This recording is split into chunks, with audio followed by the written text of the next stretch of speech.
Baik,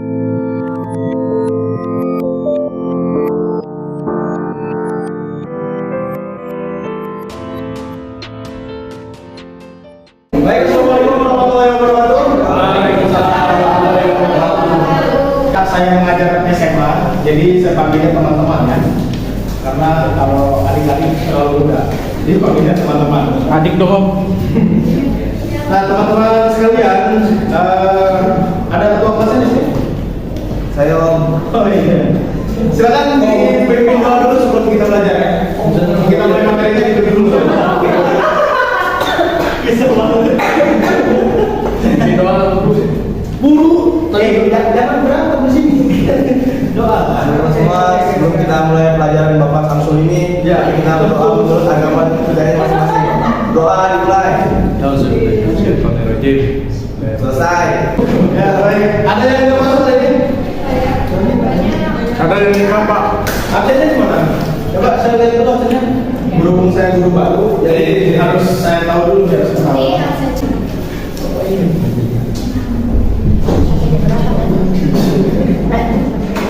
Tak kenal maka Cinta. tak kenal maka taruh, kita kenal dulu. Kenapa kata saya? Karena kita sama-sama baru, jadi saya mau kenal dulu. Anita lihat Hadir. yang mana? Cantik. Ini Pramadika. Itu Pak. Udah mulai belum? Baik, udah. Ya.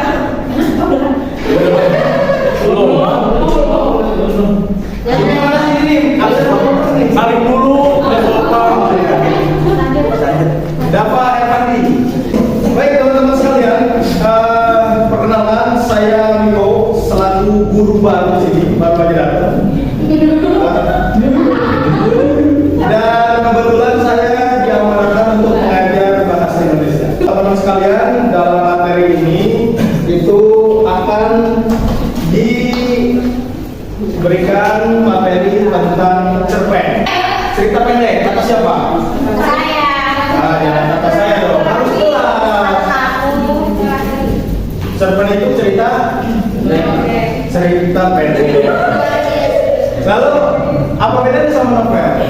Apa cerita panjang? Oh, udah tahu udah saya ini murid-muridnya luar biasa nih edukasinya. Terima kasih loh guru sebelumnya. Saya juga ya, kalau menurut ahli ya, bukan ahli hisab tapi di sini ahli bahasa. Menurut Habib Yasin, ya, yang disebut cerita pendek itu harus memiliki bagian perkenalan, pertikaian, dan penyelesaian. Nah, yang berbeda dengan novel adalah kalau novel itu cenderung lebih panjang ceritanya, dan alurnya itu bisa naik turun. Itu novel. Tapi kalau cerpen itu lebih langsung berpoin. Pertama itu perkenalan, terus kemudian ada klimaks, dan yang terakhir itu penyelesaian. Jadi ceritanya cuma begitu aja, cerita pendek ya. Nah, pernah baca cerpen sebelumnya? Nah, apa yang sudah pernah dibaca cerpennya? Kancil pagi. Cerpen kancil. Kancil bukan novel ya? Kancil membunuh. Iya. Oh, ada cerita terbaru ya, cerpen kancil. Ya, saya sudah share di situ ada salah satu contoh cerpen. Teman-teman boleh buka di grup tadi sudah kirim. Coba ada yang mau dapat ilmu nggak? Kalau mau dapat ilmu, coba dibaca dulu deh. Satu paragraf aja, kira-kira. Handphone saya Yang mau merelakan waktunya untuk membaca silakan. Udah apa nih? Kita baca bareng-bareng, kita dengarkan. Jadi yang nggak tahu jadi tahu, ya. Coba nyanyi yuk. Tenang, saya nggak ngerti kok, sudah jinak. Iya. Bisa buka? Ada yang coba didengarkan ya teman-teman yang lain. Fatwa adalah seorang pengemis yang mangkal di kawasan perempatan jalan. Setiap harinya, fatwa biasanya menjalankan sapunya di sudut-sudut lampu merah. Trotoar jalan yang sudah menjadi sahabatnya selama satu dekade silam, suara bisingnya kota menjadi musik bagi telinganya. Aroma debu jalanan campur keringat akibat teriknya matahari selalu menempel pada pakaian yang busuk. Oke, terima kasih Yayu. Coba lanjutnya Iwan. 10 tahun yang lalu, Pak Tua bukanlah seorang pengemis. Ia sempat memiliki keluarga yang harmonis. Dulunya, Pak Tua adalah sesosok family man yang selalu didambakan setiap keluarga. Hingga suatu saat, ia terkena PHK oleh perusahaan tempatnya bekerja, yang membuat ia depresi berat dan berubah menjadi sosok yang pemurung. Seluruh uang pesangonnya habis, tak tersisa, digunakan untuk berjudi dan mabuk-mabukan layaknya kaum borjuis di kota-kota besar. Tak hanya uang pesangonnya, barang-barang berharganya yang ada di rumahnya juga habis digadaikan. Sebagian ada juga yang dia jual. Kondisi perekonomian keluarganya sangat merosot jauh. Tunggakan banyak yang belum terbayar. Uang SPP anak yang menunggak sehingga tidak bisa ikut ujian. Sampai terpaksa harus berhutang ke warung-warung sekitar rumahnya agar dapat tetap ngebul. Kondisi Pak Tua pada saat itu juga semakin terpuruk jauh menghantam rock kantongnya.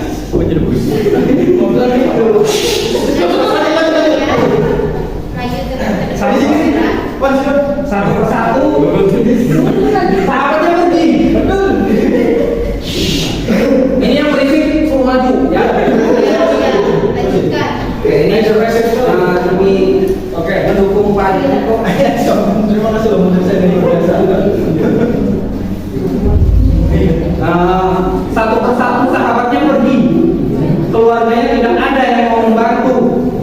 Hingga anak dan istrinya yang mulai geram dengan tingkah lakunya yang sebenarnya hanya luntang lantung. Akhirnya Pak Tua pergi meninggalkan keluarganya. Keesokan paginya, warga menemukan tubuh Pak Tua yang sudah tidak lagi bernyawa tergeletak di kolong jembatan itu dengan senyum bahagia yang menempel di wajah dekiknya. Pak Tua pulang dengan jiwanya yang telah damai. Sekian. Ya, Luar biasa. Bapak dapat 7 menit. Teman-teman sekalian, itu adalah sebuah cerpen yang sudah dibacakan sama teman kita. Dan kita akan membahas tentang percerpenan. Kalau tadi kata Mas Ridwan itu endingnya sudah ketebak ya. Endingnya itu Pak Tuanya berapa? Harusnya jangan masuk kayak gitu, Pak. Pak Tuanya berapa tadi? Meninggal. Dalam Oke. keadaan koma. Sebelum kita analisis lebih jauh, di situ ada penokohan, ya. Penokohan yang pertama siapa tadi pokoknya? Pak Tua, Pak Tua sama Pak Muda, nama kucing. Pak Tua sama kucingnya. Oke.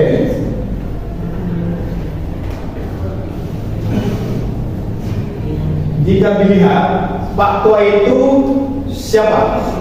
Tokoh utama. Tokoh. Maksudnya di situ dia sebagai apa sih? Gitu. laki-laki tua kan? Iya, Pak. Iya. Kepala keluarga. Kepala keluarga. Oke. Dia seorang kepala keluarga.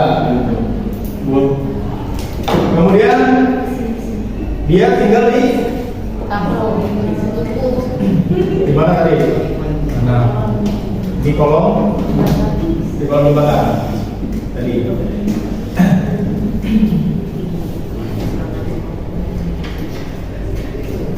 Nah, kalau secara teori, tokoh utama dalam cerpen itu biasanya dibagi dua. Yang pertama itu tokoh utamanya manusia, yang kedua itu tokoh utamanya biasanya di luar dari manusia, misalnya hewan, tumbuhan, dan lain sebagainya.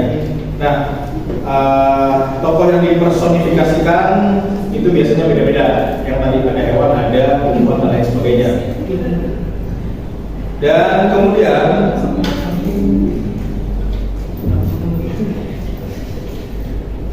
biasanya cirinya cerpen itu perkenalan. Nah, kalau tadi di poin pertama yang dibacakan sama Lihat tadi itu perkenalannya, ya, perkenalan. Di beberapa paragraf itu pengenalan tokohnya. Pak Tua adalah seorang pengemis. Nah ini deskripsinya. Pak Tua seorang pengemis yang mangkal di kawasan perempatan jalan. Itu sudah tergambar jelas ya pikiran kita bahwa Pak Tua itu adalah seorang pengemis yang mangkal atau yang standby biasanya di kawasan perempatan jalan. Kemudian setiap hari Pak Tua biasa menjalankan profesinya di sudut-sudut lampu merah. Ini sudah tergambar jelas ya. Kalau misalkan pengemis ada di pojok-pojok, sudut-sudut, atau biasanya juga dia sambil jalan minta-minta. Terus kemudian suara bisiknya total menjadi musik bagi telinganya. Artinya setiap hari suara lalu lalang kendaraan itu sudah terdengar terbiasa sehingga seolah menjadi musik dalam kehidupan dia karena hidupnya cuma di situ doang. Kemudian di paragraf kedua ini menceritakan flashback ke kehidupan si Pak Tua yang dulu. 10 tahun yang lalu Pak Tua bukanlah seorang pengemis. Jadi sebelum dia jadi pengemis, dia itu sebetulnya orang biasa yang punya keluarga. Terus kemudian keluarganya juga harmonis. Family man itu apa ya?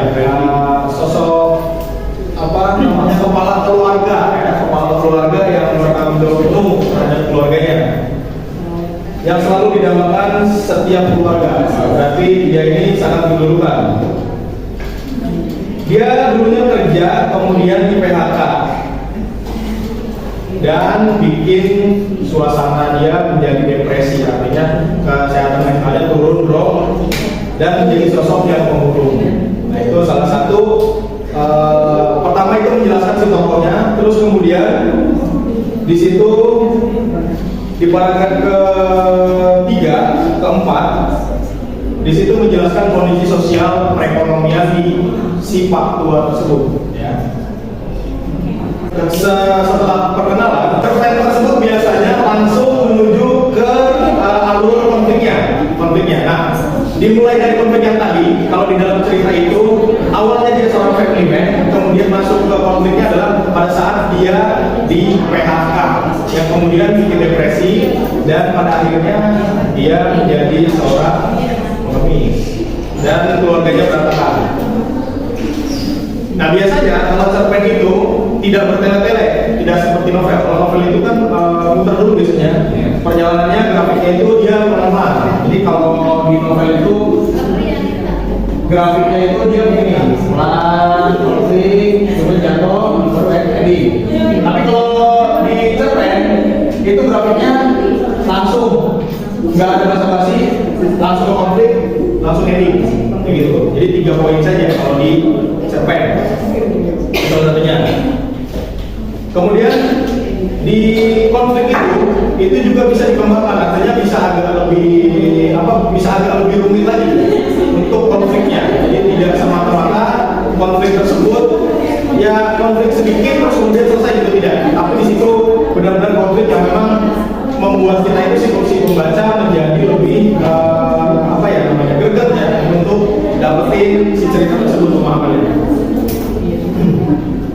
Nah, kemudian bagian ketiga itu alur ceritanya adalah klimaks atau kalau di sini menggiring opini pembaca menjadi satu. Artinya ketika kita jadi pembaca itu opini kita digiring. Endingnya kayak gimana nih? Kita nggak pernah tahu tuh kalau tadi endingnya bakal meninggal. Padahal bisa aja kan itu jadi dia berubah nasibnya atau misalkan happy ending atau sad ending itu bisa ditentukan di situ di klimaksnya seperti itu. Nah, biasanya di paragraf cerpen itu suka ada opini dari si pembaca. Jadi si pembaca itu berpikir bahwa ini setelah ini ngapain nih, setelah ini nggak ngapain nih, setelah ini seperti apa. Nah, cerpen yang bagus adalah cerpen yang menimbulkan banyak pertanyaan dalam isi si pembaca seperti itu. Kemudian, nah ada anti klimaks Anti klimaks itu alur cerita menggiring pembaca dari sajian pemecahan klimaks menuju akhir cerpen. Nah biasanya di akhir klimaks itu yang tadi kita nggak pernah tahu kalau si akhirnya itu si siapa namanya si Pak Tua ini ketemu sama kucing, ya kita juga nggak pernah tahu akhir dari kisah tersebut adalah Pak Tua itu meninggal, kita nggak tahu ya di situ. Nah itu ada pertanyaan di dalam membaca bagaimana ini selesainya seperti itu. Biasanya konflik yang terjadi itu adalah konflik yang konfliknya itu biasanya konflik batin. Nah kalau di sini konflik batinnya adalah si Pak Tua tadi itu yang tadinya seorang family man, jadi dia itu gara-gara di PHK sehingga berantakan semuanya, ya kan?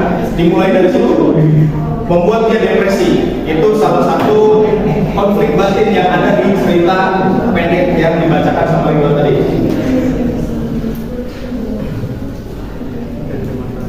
Nah kemudian kalau kita bicara intrinsik dan ekstrinsik, itu ada yang namanya tema, kemudian sudut pandang, kemudian ada latar atau setting, terus ada tokoh, penokohan, kemudian amanat, ya, pesan moralnya, terus kemudian alur. Nah, teman-teman di sini untuk tugasnya yang pertama adalah mencari unsur intrinsik dan juga ekstrinsiknya, ya. Untuk tugasnya nanti ini ketemu minggu depan ya, kalau ketemu lagi tapi Kalau bapak kalau dia ada gitu. ketemunya takutnya bukan sama saya doang ya, sama yang lain nyambung, ya. Kita akan mencari unsur intrinsik dan juga ekstrinsiknya. Nah, nggak usah jauh-jauh di situ cerpen yang tadi itu teman-teman silakan nanti dibuatkan saja ya, unsur intrinsik dan ekstrinsiknya. Nah, kira-kira dari cerpen yang sudah dijabarkan dan juga sudah dibacakan tadi, ada yang mau ditanyakan?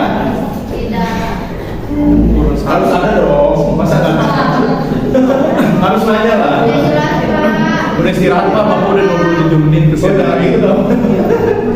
Serius 27 menit kesian yang lain. Soal aja. Jadi Ada yang mau nanya? Di Paris yang biasa. Mau nanya? Kamu ini Pak itu tugasnya kan bikin intrinsik ekstrinsik Ya. Itu yang belum dijelasin Pak. Apanya? Strukturnya apa aja, intrinsiknya. Kan tadi udah dijelasin. Maksudnya Ini ada nanti ya di makanya di halaman berapa? kita diskusikan unsur intrinsik dan ekstrinsik. Jadi itu banyak Pak. itu panjang. Kayaknya itu panjang. Ya. Ya. Jadi ada unsur intrinsik dan ekstrinsik. Bisa dilihat nanti dicari sumbernya kan banyak soalnya. Ada beberapa ahli mengatakan jadi harus beda-beda. Ya. Ahlinya siapa Pak? Ahli banyak. Ahli juga.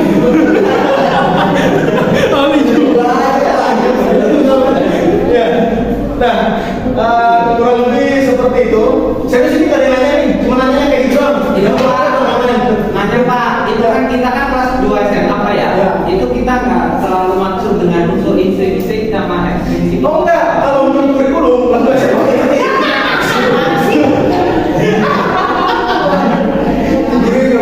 Wah, ini saya bilang tadi di kelasnya student, sih sekarang masih jadi student sih Bang.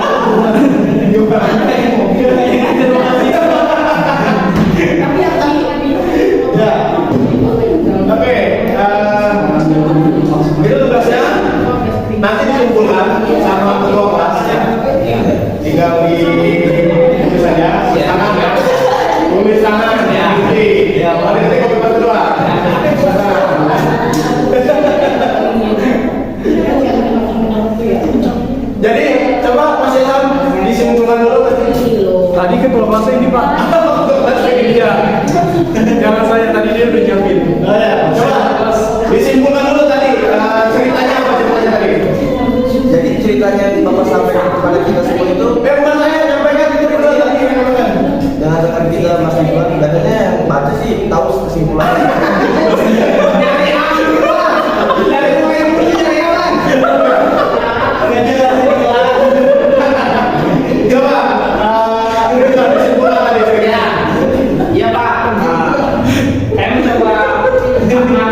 cerpen yang tadi saya baca dengan keterbatasan pengetahuan yang saya jawab. Iya.